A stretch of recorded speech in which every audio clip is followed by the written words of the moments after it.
সকাল সকালই চলে আসলাম রান্নাঘরে।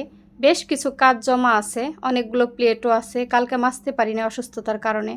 আসসালামু আলাইকুম, আশা করি সবাই ভালো আছেন। আমরা তো অনেক ভালো আছি আল্লাহর অশেষ রহমতে। যে যেখান থেকে আমার চ্যানেলটি দেখছেন সবার প্রতি রইল অনেক ভালোবাসা।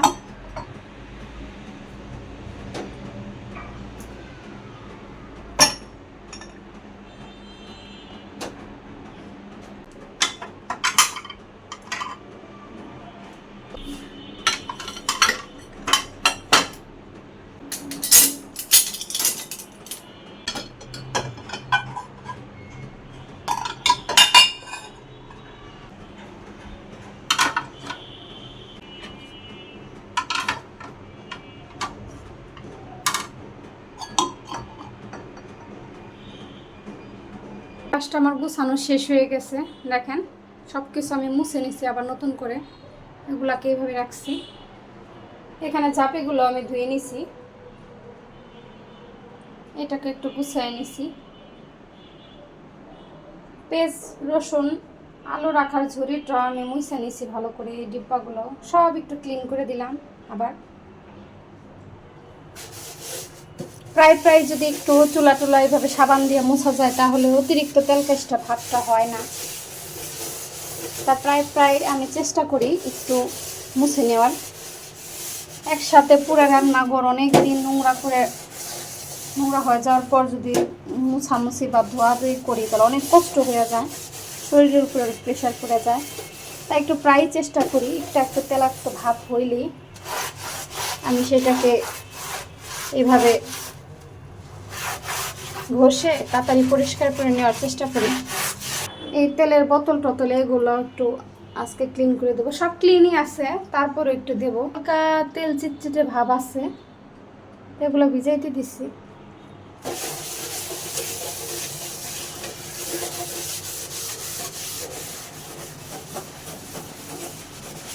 ফ্লোরটা একটু সাবান দিয়ে মুছে দেব। এই তো সেদিন করছি, দেখেন 10-15 দিনের মধ্যে আবার তেল চিটচিটে ভাব হয়ে গেছে। রান্নাঘর মানেই তেল চিটচিটে ভাব।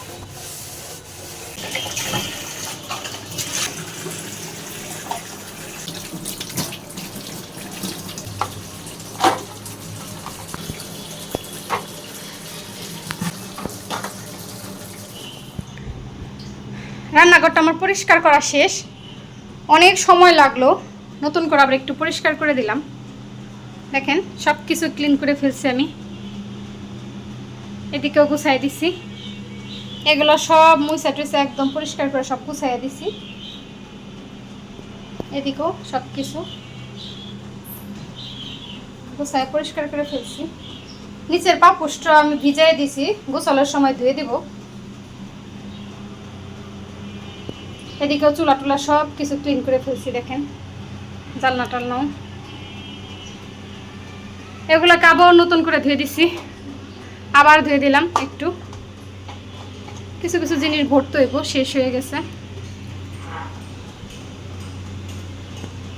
মুসনি দুটোও ধুয়ে দিছি গরম পানি দিয়ে একদম।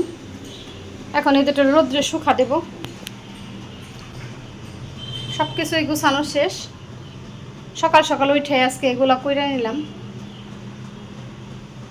এদিকটা বাজারও চলে আসছে। বাজারের সাথে বাইরে থেকে নাস্তাও নিয়ে আসছে আপনাদের ভাই। তো এখন এটাকে খেয়ে নেব, 2 ছেলেও খাবে।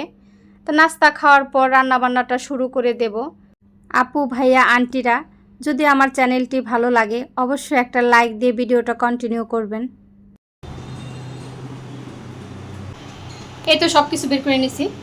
মুরগিটা কাটাকাটি করবো, পেঁয়াজ কাঁচামরিচ কেটে নিই, ততক্ষণে এটা ছাড়তে থাকুক। দেখেন রান্নাঘরের সব কিছু আমি গুছাই ফেলছি, রান্না করার সব কিছু। মুরগিটা কেটে আমি একে ধুয়ে পরিষ্কার করে নিছি, ঝরাইয়ে দিছি। এখানে একটু বুকের মাংস রেখে দিছি মুরগির নুডলসের জন্য, এটা রেখে দেবো এখন ফ্রিজে। পেঁয়াজ কাঁচামরিচ কাটছে, আর এগুলো একটু ছাড়তে আর একটু লাগবে, শক্ত শক্ত। আদা রসুনটা আগে ছাড়ুক, ততক্ষণ আমি ছাদে কাপড়গুলো দিয়ে আসি। সব কিছুই রেডি।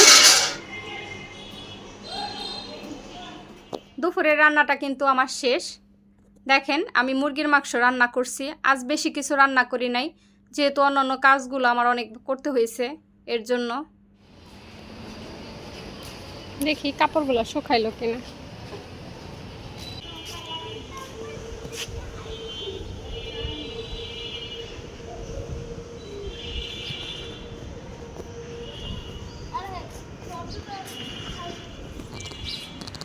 আকাশটা মেঘলা মেঘলা, সবগুলো গাছ একদম দেখা যাইতেছে। বাগান বিলাস কোথায় চলে আসছে।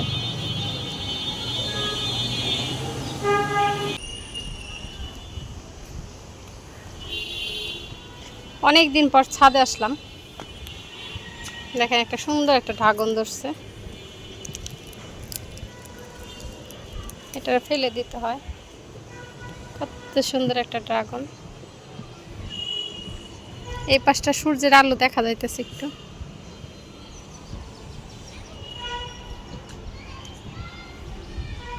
কাটা মুকুটে ফুল আসতেছে, কার জানি এটা। Rain lily.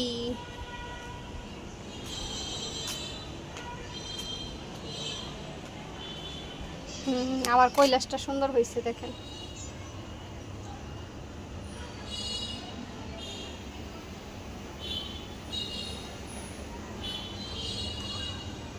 কত সুন্দর তুলসী পাতা। দেখেন ছাদে কি সুন্দর তুলসী গাছটা। আমি এটা রাখছি, মাঝে মধ্যে সুখ দুঃখে ঠান্ডা লাগলে পাতা নিয়ে ওদের দিলে ওরা খাইলে ঠান্ডা চলে যায়। তা নিজেদেরও লাগে মাঝে মধ্যেই ঠান্ডা ঠান্ডা লাগলে, বাচ্চা যেহেতু আছে। তো ভিডিওটা দেখে নিলেন, পুরোটা ভিডিও শেয়ার করার চেষ্টা করলাম। যদি আমার ভিডিওটা ভালো লাগে অবশ্যই একটা সাবস্ক্রাইব করে দিবেন। আর যদি এই কাজটা আপনি করে থাকেন অলরেডি, তাহলে আপনাকে অসংখ্য ধন্যবাদ। তো সবাই ভালো থাকেন, সুস্থ থাকেন, নিরাপদে থাকেন। আল্লাহ হাফেজ। আসসালামু আলাইকুম।